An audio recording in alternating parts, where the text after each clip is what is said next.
Well, let's turn to other stories now. Two people have been killed and one wounded in what Russia has said was an Ukrainian attack on the Crimean Bridge. Blasts were reported before dawn on the 19-kilometer road and rail bridge linking Russia to Crimea, which Russia annexed from Ukraine in 2014. This has led to Kremlin declining to extend the Black Sea grain deal, stalling Ukrainian grain exports to the rest of the world. There is more in the following report. Russian officials have said Ukraine was behind what they called a terrorist attack on the bridge. However, the Ukrainian military has suggested the attack could be some kind of provocation by Russia itself. The parents of a girl were killed and the daughter was injured in a passenger car. The girl was being treated in intensive care. Governor of the Belgorod region said the girl was injured in a message on the Telegram messaging app.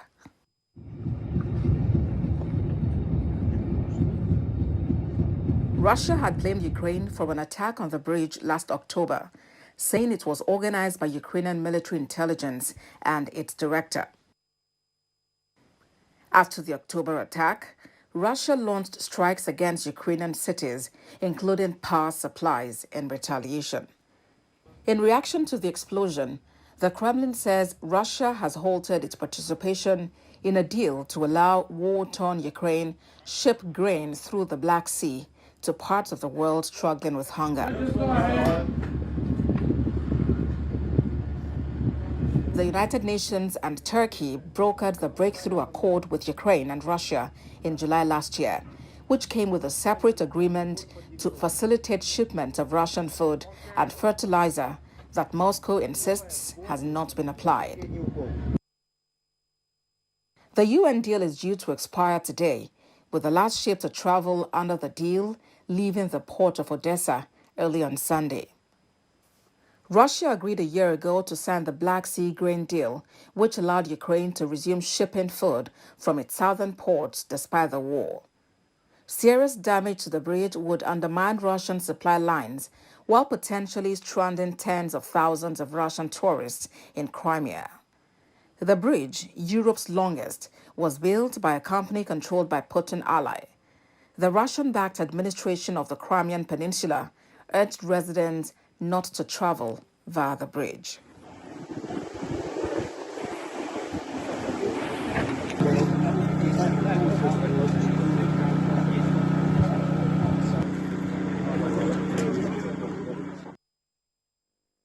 And joining us to discuss the importance of the termination of the grain deal is an international relations expert, Uriah Fancheli. He joins us via Zoom from Sao Paulo, Brazil.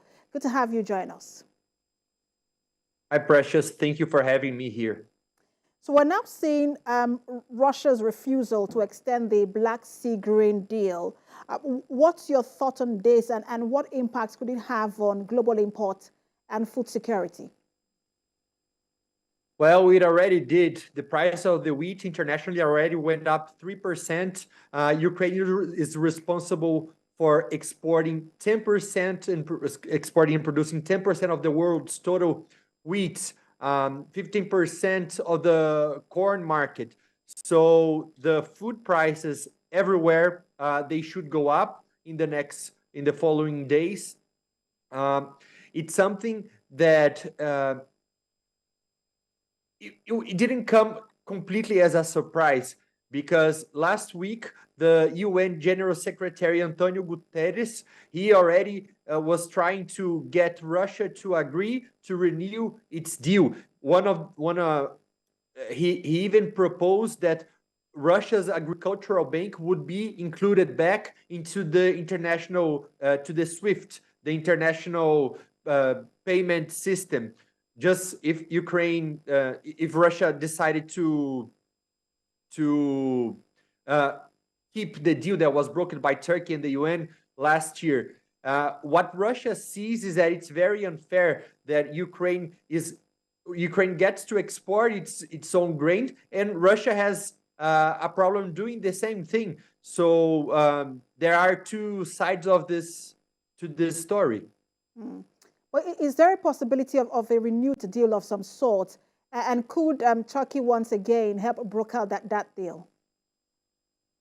Well, I don't think it's very likely that Turkey will be the one to broke this deal again, because if we look at what happened in the past few days, Turkey has been distanced itself a lot from Russia, even by allowing, for example, Sweden to join NATO.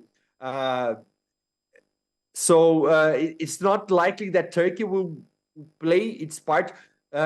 President Recep Erdogan said he will try to talk to Putin, but I don't think it's very likely. But again, it can happen.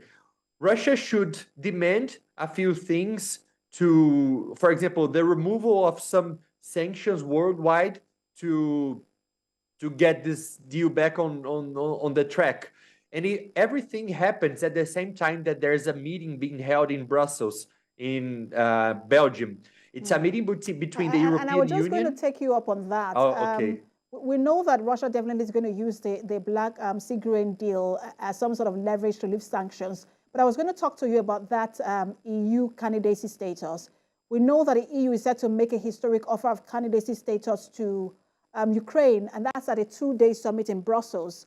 Will this translate to more security guarantees for Ukraine?